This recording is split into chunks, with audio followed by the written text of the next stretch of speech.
Mga loads, ito naman tayo ngayon mga loads, repair naman tayo ng undercarriage mga loads. Ito yung i-repair natin mga loads, bulok na kasi. Papalitan natin ito ng ito kakatingin to kasi wala na, ito na lang yung natira yung lagayan na lang ng bolts. Ito na lang yung natira. Dito naman okay pa dahil may thread to. Yung dito na bolts and nuts, yan lang tira, ang nipis na. Yung sa kabila, yun ginawa natin yung kabila. Yan, okay na siya. Okay na, bago na yung mga yan, roller. Ito din. Bago na rin tong isa. Idler natin, ulitan na natin yan. Dito naman sa kabila, ayan yung sa kabila na repair na natin. So okay na yan siya, repaired. So ngayon bago natin to ibalik yung baliktad ng bagong roller, kailangan naman nating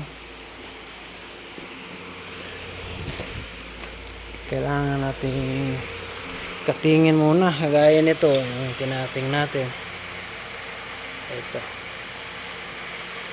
Tapos yung ng customer, ito lang, kahit angle bar lang gagamitin kasi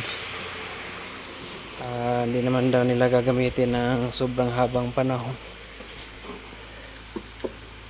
So ayun, sa request nila, ito yung sundin natin. Ito yung bago natin na ikakabit. 3 piraso yan, tatlong part yan, 1, 2, 3, 3 part, dalawa sa sa likod tsaka sa harap tsaka sa gitna. Sa ibabaw palitin na rin. Ni-requestan pa natin, hindi siguro nakita ng may-ari, kaya hindi nila binilan. Dinala to nila yung unit kasama na ng piyesa, kaya so kulang, wala yung top roller wala. So yun yung request natin. Antayin natin, yan yung last natin kakabit. Ibagi natin habang nag-aantay doon,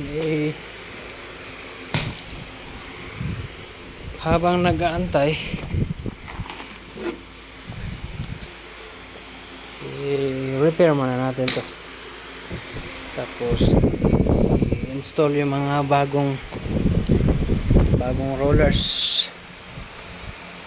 Cutting muna tayo nito, tsaka susukatin kung ano yung sukat, tapos yung label, yan ang pinaka-importante, yung label, para tama talaga yung align talaga yung yung roller. Kailangan malabel yan, kasi pag di pantay yan, sisirain naman niya yung crawler mo.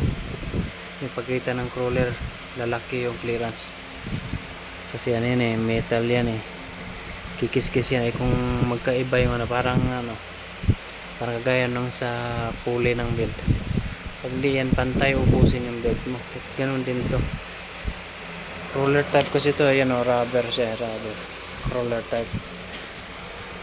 Yun lang mga lods, thank you, ingat tayong lahat, ingat palagi, tuloy lang tayo, laban lang sa hamon ng buhay. Thank you very much, thank you for watching, please like and share.